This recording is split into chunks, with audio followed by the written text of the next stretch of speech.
What is a full-priced game? Over the past few years, mobile games have been changing the way we look at games. What started out as cheap games you can buy and play during your downtime have become almost full-time investments that don't cost you a penny, so long as you have the patience and strength of mind to not give in to temptation.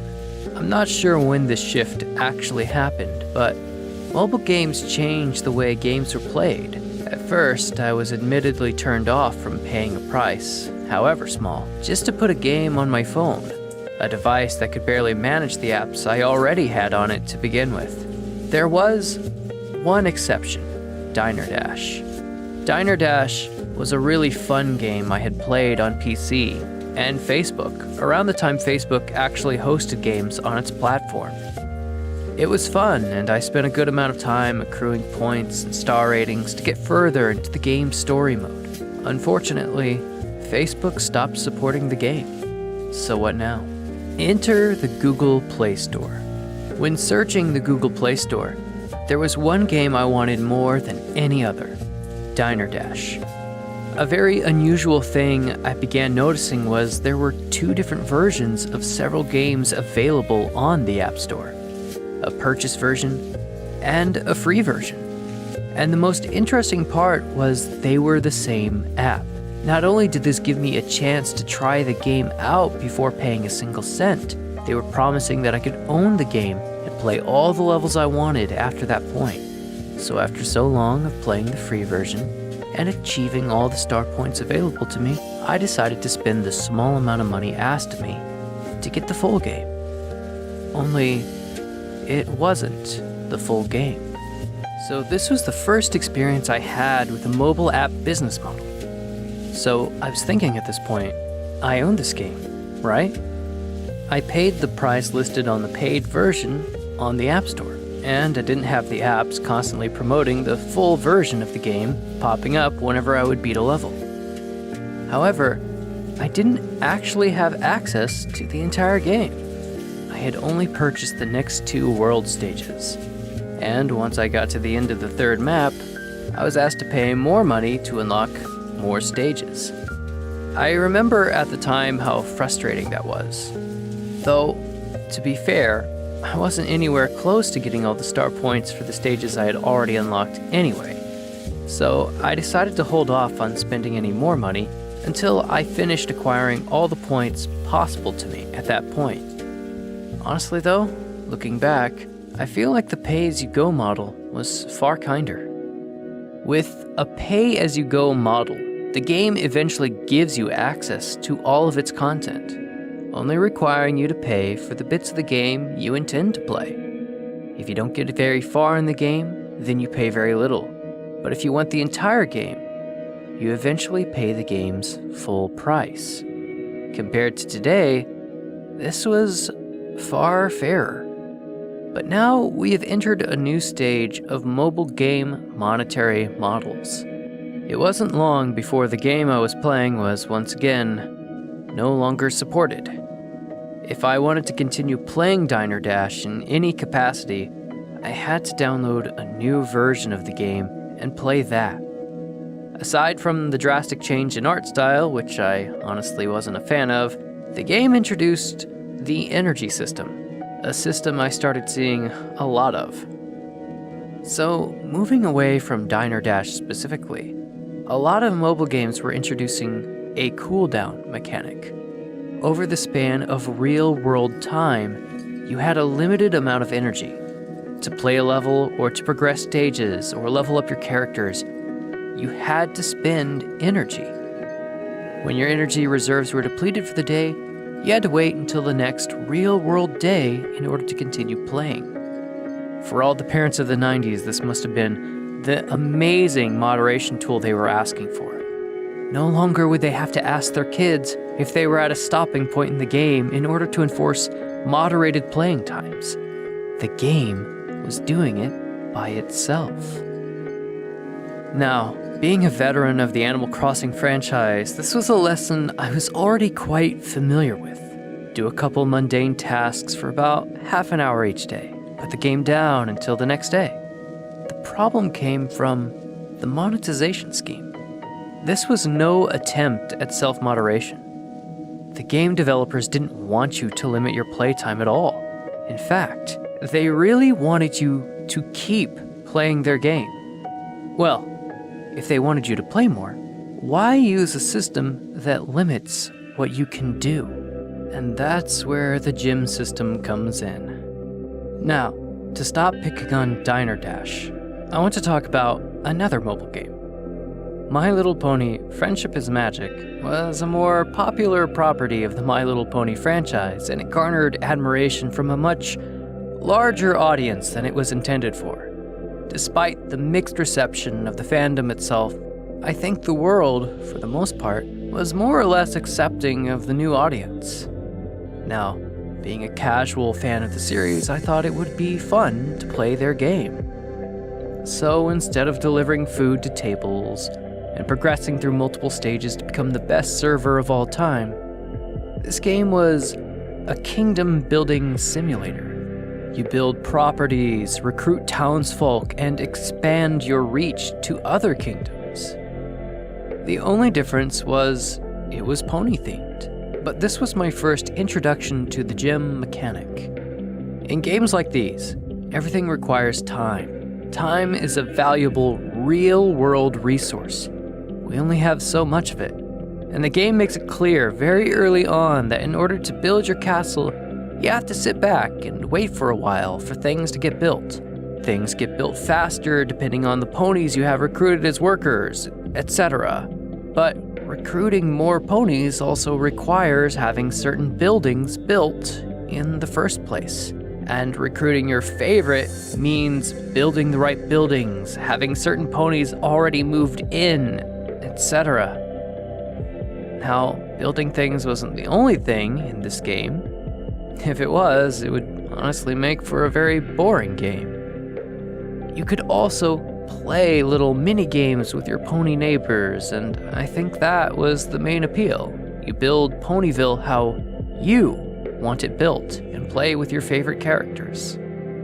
The stumbling block was that, after a while, the game becomes impossible to play without using gems. Some buildings take days to build. It wasn't just dropping the game and picking it up in the next 2 hours anymore. It would be days at a time before you could progress. This means the amount of time you spend playing the game starts to decline. Maybe not out of your own interest, but because of the game mechanic itself. Honestly speaking, it may be the one time a game takes longer to play than it took to develop. When the game starts, you can do so much, but as it goes, you start doing less and less. So how do we overcome the diminishing returns of time we invest in playing this game? By spending gems. Gems are hard to come by naturally in-game. You get one for free during a tutorial, and it basically tells you that it's a valuable resource. Spending a singular gem gives you instant gratification for any building. Basically, all you have to do is spend that gem, and buildings that take days to build will be immediately erected. So what's the problem, you ask? There's no real in-game way to earn gems. To get them, you have to spend real-world money. I was watching another video, and they said that this is how microtransactions in these games worked. They make playing the game uncomfortable. They make the game just uncomfortable enough to play that they convince their players to spend money to get past obstacles. The best microtransaction mechanic built into these games all use timers to artificially elongate the lifespan of their games.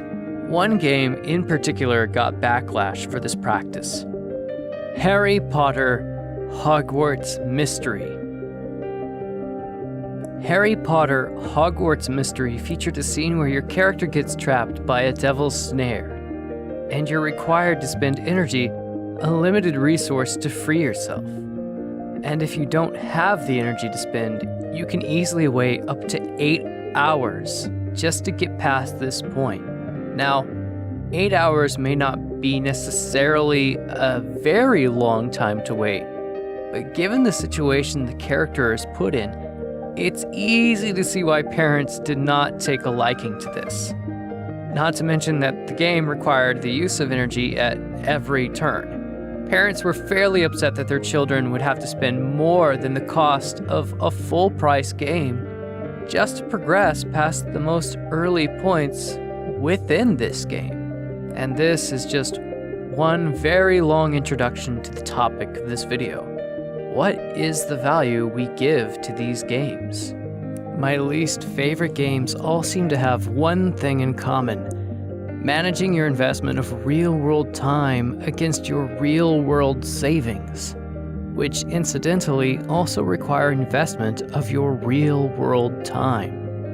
Even clicker-style games have earned my distaste because despite their simplistic design, clicking and earning points over time, they still require more time than is possible to have in a singular human's lifespan in order to achieve half the things you can do within the game. Only by paying money do you even have a chance to acquire most of the content within. It shouldn't be hard at this point to understand my stance on microtransactions, or at least my viewpoint on games. We already invest time to our jobs and our other responsibilities. When we aren't doing that, we want to spend our time enjoying ourselves by doing what we love. Playing a game is time we are choosing to invest. And since our time is limited, we want the time we are choosing to invest feel like time worth spent. Games that artificially prolong their lifespan, sometimes beyond that of the average human, become predatory in nature. They give you just enough that you want to keep playing. After all, it would seem like a betrayal of the time you already invested in it. But that's where the issue comes from. What is a game really worth to us? What value do we give games? Games, in my opinion, have to provide value to the player. This is why game reviewers are held to such a high level of scrutiny. And this is also why game reviews are important to the gaming community. Some of us just don't have disposable income, but we still want to be able to enjoy our free time playing games. Take, for instance, Final Fantasy XV. The story was hit and miss, and a large proportion of the gaming community agreed that this was not a finished product. And the game was still being patched and given fixes even after a year into its release. Most of them for free, thankfully. But I think the biggest blow to the community as a whole were the season passes. Paid DLC that added more to the story in a way that gave missing information to the player and also acted as a beta test to a future update that allowed the players to play as any of the 4 protagonists. In addition to that, they kept re-releasing the game with different edition titles and releasing them at full price or more each time. The final nail in the coffin was the second DLC Season Pass, which offered even more story to complete the overall broken state of the game being cancelled and transformed into a different medium entirely. And sure, it's fine to make extra content outside of your game in whatever form you give it, but this more or less just repeated the same mistake that was made from the beginning. Players didn't feel like they needed to invest in outside sources to understand the game's world and characters. Of course, this is for a completely different discussion of what counts as supplementary material versus what is ground-building material, so I digress.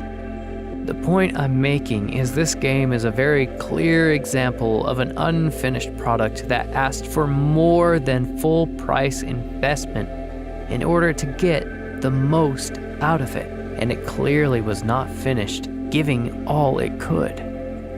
This isn't to say Final Fantasy XV was entirely a bad game. It was good and it had its moments. I could honestly say it had a rise of the underdog sort of energy about it.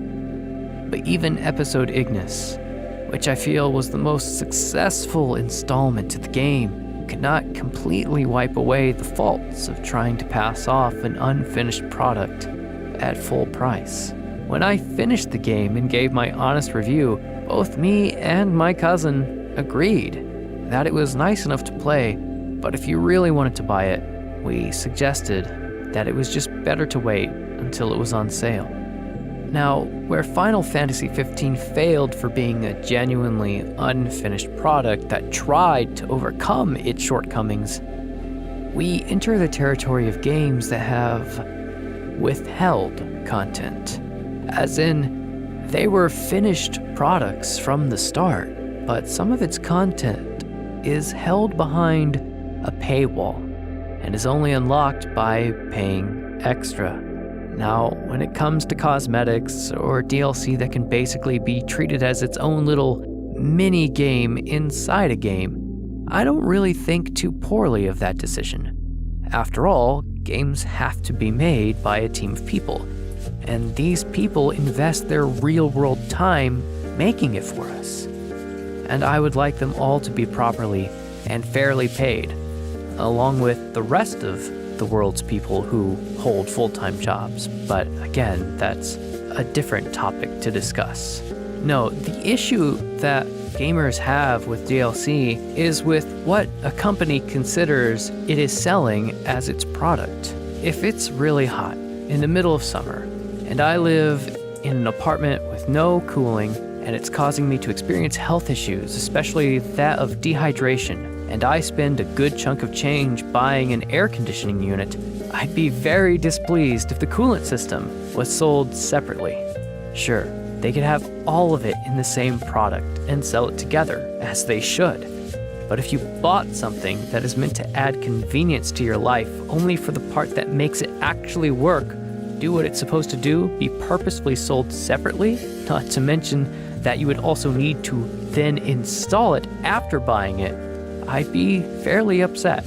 Case in point, many gamers feel that if you hide important story elements behind a paywall, you, as a developer, are purposefully dragging out the immersion process to make extra money from unsatisfied customers that you couldn't do right by the first time around. Which leads me to my next rant. EA. Electronic Arts is a publisher. Not exactly a developer, but they published a lot of my favorite games back in the 90s, early 2000s. Problems started arising when EA started using the next era of microtransaction monetary modules, the loot box system. Essentially, you pay full price for their game, but in order to unlock features that were already in your game, you had to pull or roll for these in-game rewards that were randomly generated for you. And this included team lineup. Your NBA favorites were no longer in the lineup for you to just choose to add to your team. You had to randomly pull them through the loot box system.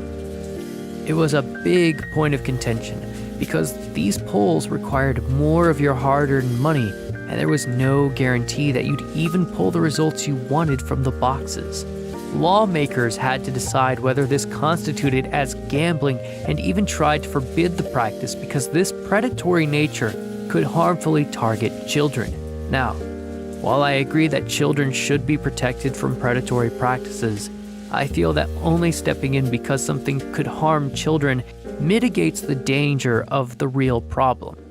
In the Star Wars game alone, pay to win became a commonly used phrase because the game being PvP, player versus player, it had balancing issues caused by this loot box system.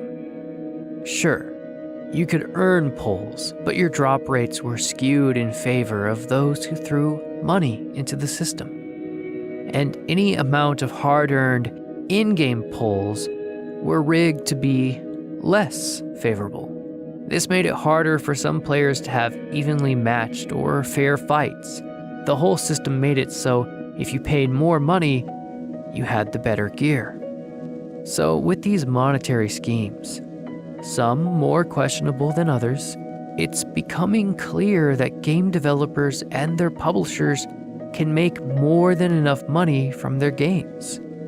And even though game developers can survive off selling a game at one singular price point and make a profit, it seems actually smarter for them to release a full game for free to get the most exposure from the most amount of players, and pick on our psyche in an attempt to make money far beyond the actual worth of the game itself. So what does this all mean? It really means that free-to-play can exist for some, but not others. This is where I'm reaching the most difficult part of my analysis. Let's talk about a game that's a little easier. Yu-Gi-Oh! Duel Links, in my opinion, is a great example of a free-to-play game. It's a fun and fast-paced take on the physical card game, with characters you can unlock through the different events and by completing certain in-game requirements. Everything is unlockable through in-game achievements and skill. And if playing the game for the sole purpose of getting your gate level to its highest point is enough for you, it's a real solid game. The issue that comes with it is that after a while, your deck does need to become more competitive, which means that you might not want to progress through the gate levels as quickly if you are a more casual player who enjoys a good back and forth style of play. And if that is your style of play, the push to PvP, especially in events, can become something of a turnoff. While it's not necessarily pay to win, there is a distinct advantage of putting more money into the game than others, and that's getting more copies of harder to score cards to add to your deck consistency. However, it's still possible for free-to-play players to compete and do well competitively. So in a way, the money spent is more or less for the satisfaction or dissatisfaction of the individual. A player who is mindful can do really well for themselves casually or competitively, and there's always events that allow players to earn gems to spend for cards. It can be hard, but it's somewhat rewarding. And the fact the game is still playable and the only real obstacle is the competitive scene, that's more or less a reflection of the actual card game and how it's always changing, and the issue of money is more or less the same as it is with the real game. So, to sum it up, even though there is pay-to-win aspects, and there's very clearly a microtransaction module running in the background, it balances fairly well with the different types of players. And it's the different types of players within the game that allows it to pay for its hosting and maintenance so players can continue playing it. It's not perfect, but it strikes a decent balance, and it makes for an interesting discussion about how some players are basically paying their way to success while also providing the funds for other players to enjoy the game who otherwise wouldn't be able to afford it in the first place. So, is there hope in this particular market? And why am I talking about this in the first place? Have I actually established what it means for a game to be full price? Especially when we're now in a tricky situation where some players pay more so others who can't can actually enjoy a game without putting money in it at the start. Not all free-to-play games have a stable market, and some still rely on other predatory practices. On top of that, gambling addictions are a very real concern, and it helps to avoid things that can trigger the desire or need to fulfill a desire from occurring in the first place. Currently, there are a few games out there that are being referred to as gacha games, the name coming from gashapon, a type of vending machine found in Japan. The idea behind these games come from the idea of the gacha machine itself. Collection. Just like the EA game loot system, most of the monetary transactions within these games are from players hoping to collect their favorite character. Or for the more meta-inclined players, they just want the best character. And that's the pitfall of games like these. Power scaling and the mentality of the players themselves becomes the real issue. I used to be part of the Date Alive Spirit Pledge Facebook group, and most of the characters had ratings attached to them. Some just performed better than others, dealt more damage, took less damage, etc. The problem with the game was that leveling up your characters required in-game materials that you could only really get from the reward system. And upgrades and accessories to your characters to make them stronger and stand a fighting chance later on in the gameplay required you to pull for them. Spending in-game currency or real-world currency can't be avoided at this point. You either spend your money to get stronger characters or accessories, or suffer through with an underperforming one. This leads back to what I was saying earlier about making gameplay uncomfortable. If the game makes it impossible for skill to overcome an obstacle, that's where I definitely draw the line. At that point, I honestly don't think a game is worth playing, because that is truly pay to win, and what you end up paying may be far greater than a full-priced game. Currently, a new gacha game has been released by the MiHoYo company called Genshin Impact. I've recently started playing the game and I've been streaming it. Honestly, it's a really cute game with a big open world. To be honest, it's one of the first times I've seen a free-to-play game that thoroughly impressed me upon loading it. I'd never seen this much effort put into a game before, and all of it was available to me from the start without paying anything. And this is what really made me think to myself, how much is a game really worth? Should I feel inclined to give money to a game like this if I could just play for free and feel the craftsmanship is worth it? Honestly, the answer is yes, on a personal level anyway. I feel if a game puts in effort and care into its creation, I should give something back for what it has given me, which goes back to what I said before. Games have to give value to the player. It's what we expect. And I think if you're a game developer or a game publisher, this is something you have to see coming. If your business model relies on preying on people's addictions, I don't see any reason you should be allowed to thrive. But that brings me back to Genshin Impact. The game itself does have some weird scaling, but with enough battle strategy, patience, and learning of the game mechanics, you can honestly overcome a lot of the game obstacles. Not a lot of the game seems to heavily rely on the gacha mechanic itself. In fact, the only thing the mechanic really seems to do is generate weapons and gives you a chance at pulling a character. There's also the Stardust Glitter and Masterless Glitter, but I feel that's fairly negligible, as that doesn't seem to be a point of contention for most players. The problem is, I'm still fairly early on in this game, and I honestly hope that with 5 more continents still on the way and characters associated with them, I hope people are mindful of this when they consider how much money they pump into this game.